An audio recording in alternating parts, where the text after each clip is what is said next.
On est en train de montréaliser Québec. Pas besoin d'être sûr de nous écouter. C'est gratis. On est chanceux de vivre dans un pays où la démocratie elle s'exerce.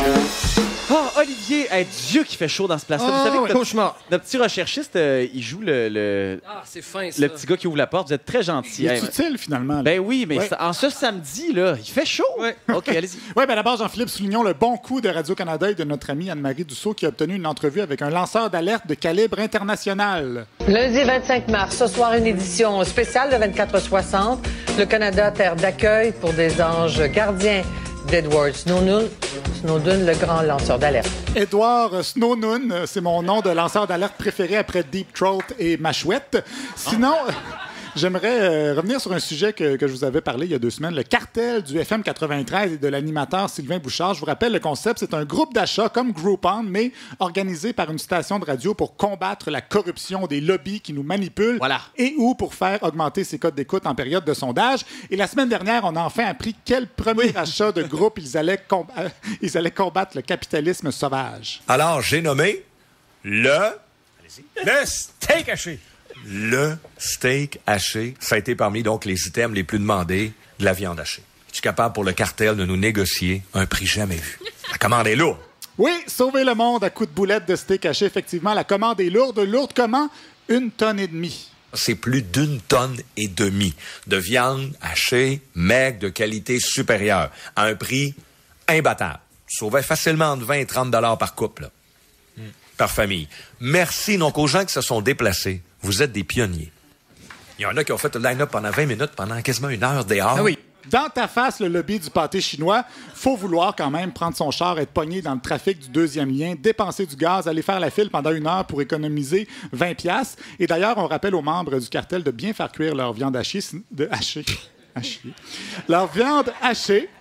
Sinon, ils risquent de faire la file encore plus longtemps à l'urgence. Et les radios de Québec qui ont d'ailleurs mangé la claque cette semaine dans un balado de Catherine Dorion, députée de Québec solidaire, avec Safia Nolin. Une discussion plutôt intéressante si on exclut ce bout un peu too much sur les effets de ces radios. Mais dans le fond, ce que ça fait, c'est que, oui, ils vont radicaliser du monde, comme du monde qui font des actes haineux, puis du monde qui font des meurtres, puis tu sais, genre, ils vont faire ça. Puis ça, c'est comme pour ça que c'est vraiment, moi, je trouve dangereux. Oui, ces radios ont une influence négative sur les gens, mais de là à dire qu'ils vont pousser les gens à commettre des meurtres, faut pas exagérer. Pour l'instant, on ne peut mettre sur leur dos que le meurtre d'1,5 tonne de bœuf haché. Sinon, l'autre sujet de la semaine, c'était bien sûr le crucifix retiré de l'Hôtel de Ville de Montréal et à l'Assemblée nationale. Les pourfendeurs des signes religieux ostentatoires ont quand même réussi à se désoler de la chose. C'est le cas d'Éric Duhem du FM 93 qui a l'ostentation à 2 vitesses. Pour pouvoir célébrer les autres nations, il faudrait effacer notre identité. C'est ça que je t'écœuré. Il faudrait effacer notre histoire, oublier d'où on vient, qui nous sommes, faire preuve d'ingratitude. Je trouve que la gauche radicale, parce que c'est la gang de Québec solidaire, on s'entend, là, c'est les QS municipaux à Montréal qui font ça. Je trouve ça dégradant. Je trouve qu'il manque de perspective historique. Oui, on manque de perspective historique, nous dit le gars qui réfléchit comme un curé des années 60. Donc, on est ingrat avec le petit Jésus. Bravo, Olivier. Oh. Hey, ça, c'est une opinion, c'est un éditorial, ça. J'espère que vous allez vous ramasser dans les bêtisiers des radios de Québec. Oui, sûrement. Donc, on est ingrat avec le petit Jésus, avec quoi est d'accord Jean Tremblay, ancien maire de Saguenay, qui s'est fâché, entre autres, au 98.5 avec Paul Oud. Papa? Enfin!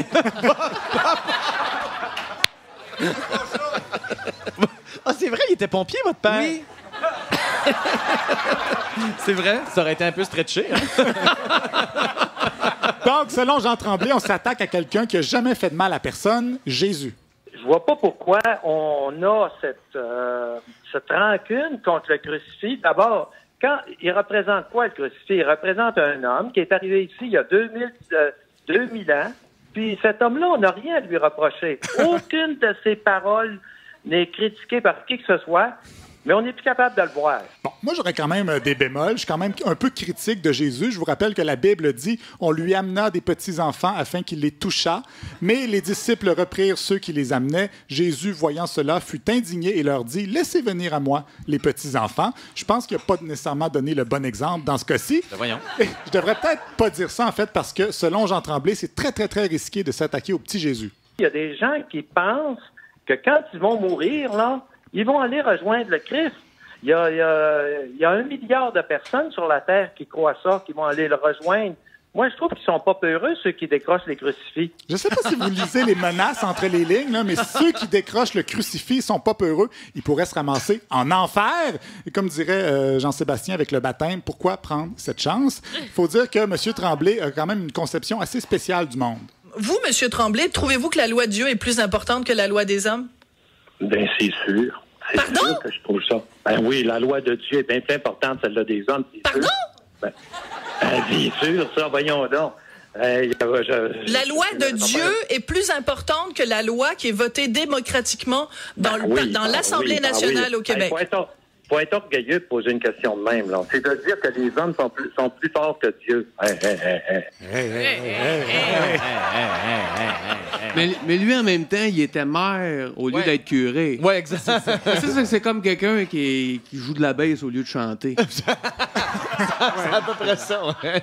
En tout cas, clairement, Sophie Durocher n'a pas vu le film Thor pour dire des affaires comme ça. Et pendant qu'on s'inquiète des imams radicaux dans d'obscures mosquées, on avait oublié que pendant 10 ans, on a eu une théocratie au Saguenay. Jean Tremblay qui a même voulu prouver la supériorité du Seigneur avec un argument qu'il a lui-même déboulonné.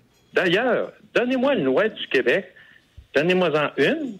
Bien, il y en a quelques-unes qui vont à l'encontre de la loi de Dieu. Il y en a quelques-unes, là, peut-être, mais on ne nous force pas à aller... tu sais, si on parle, par exemple, de l'avortement.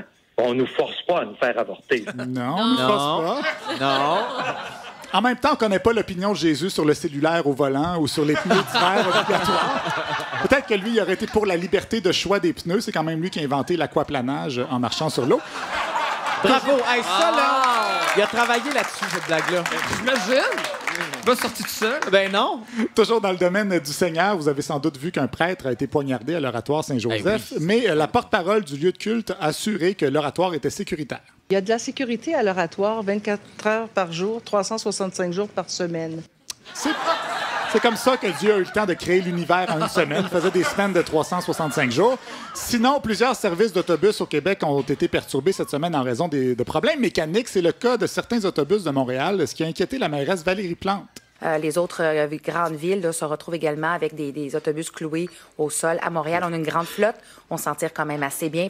Oui, les autobus cloués au sol, comme le petit Jésus. C'est vrai qu'on serait dans le trouble si nos autobus s'envolaient. Et dans le même genre, Jean-François Roberge, ministre de l'Éducation, lui a parlé du bateau de l'éducation. Il faut juste lever l'ancre. Le bateau veut décoller. On a hissé les voiles, puis l'ancre est encore en train de gratter le fond. Notez quand même que c'est rare qu'un caquiste hisse les voiles. D'habitude, il veut plutôt les enlever, mais en même temps, donc, on serait dans le trouble si nos bateaux décollaient, comme il l'a dit. L'avez-vous compris, Jean-Sébastien? J'étais distrait. C'est ça. Vous étiez dans votre agenda. Sinon... Il regarde sa mère et il dit ça aurait été cette semaine. L'autre belle histoire de la semaine, c'est la conseillère municipale d'Anjou, Lynn Shand, qui a tenu des propos plutôt louches sur les réseaux sociaux. En gros, elle expliquait être en colère d'avoir été traitée par une ophtalmologiste voilée qui veut nous envahir avec son islam une conjonctivite à la fois. Je paraphrase, mais pas tant. Elle a écrit ça sur son statut Facebook. Elle a écrit grogné. Ouais. Elle est allée se défendre chez Paul Arcon 98.5 et elle avait un argumentaire de poids. Je ne suis pas mal à l'aise quand je vois des gens qui sont voilés. J'ai même des amis voilés. Ah, la défense classique, j'ai des amis voilés. Elle a aussi écrit que les musulmans veulent convertir la planète à l'islam par l'immigration massive et les naissances multiples et que c'est pour ça que les femmes voilées sont toujours en train de pousser des poussettes. Ils font plein de bébés qui vont nous envahir. En fait, elle a expliqué à Paul Arcand qu'elle n'avait pas nécessairement été témoin de ça. J'ai aussi beaucoup de oui-dire de musulmans modérés qui, eux, ont peur. Ils ne veulent pas de gens voilés près d'eux. Attendez, je suis pas sûr que je vous comprends. Quand vous dites des oui-dire, qu'est-ce que vous voulez dire? Ça veut dire que c'est des gens qui m'ont dit ça. Ce sont des gens, des musulmans modérés. Je suis entourée de musulmans et j'ai des amis musulmans. Oui. Donc, tout ça est basé sur les oui-dire de ses amis musulmans, ces fameux amis musulmans qui ont peur de ses amis femmes voilées. On n'a pas invité au même ramadan. Et conclusion de cette entrevue. Je suis désolée si je suis un peu confuse lorsque je vous parle. Voilà. D'ailleurs, Mme Chante... Elle s'excuse. A finalement été expulsée de son parti. Et un petit mot sur les taxis pour terminer. Leurs moyens de pression en ont fait rager plus d'un, incluant Denis Gravel de Radio X, qui a été pogné dans le trafic pour se rendre au travail à cause d'eux. Et petit montage de comment il évalue la situation. C'est stupide, c'est épais, c'est infantile, c'est cocombe. C'est une façon stupide de vouloir faire parler d'eux autres. Moi, tant que t'es dans la rue, tes enjeux, fourre-toi-les dans le cul. Tassez-vous dans le chemin, puis après ça, on recommencera peut-être à en parler. Mais d'ici là, parlons de bonheur, parlons de bonnes choses, parlons de Kiss. Fuck les taxis, parlons plutôt de bonheur, parlons du groupe Kiss. Kiss, qui est en spectacle. Ouais. Tout Radio X est là-dedans. Je trouve insulte, individualisme et rock'n'roll. Mes impôts, mes taxes, Metallica. Et toujours dans le monde du taxi, on laisse le mot de la fin à François Bonnardel, le ministre des Transports. On ne reculera pas. Maintenant, est-ce qu'on peut améliorer les lois? Absolument. Pour eux, ce n'est peut-être pas parfait. Maintenant, on est discutable.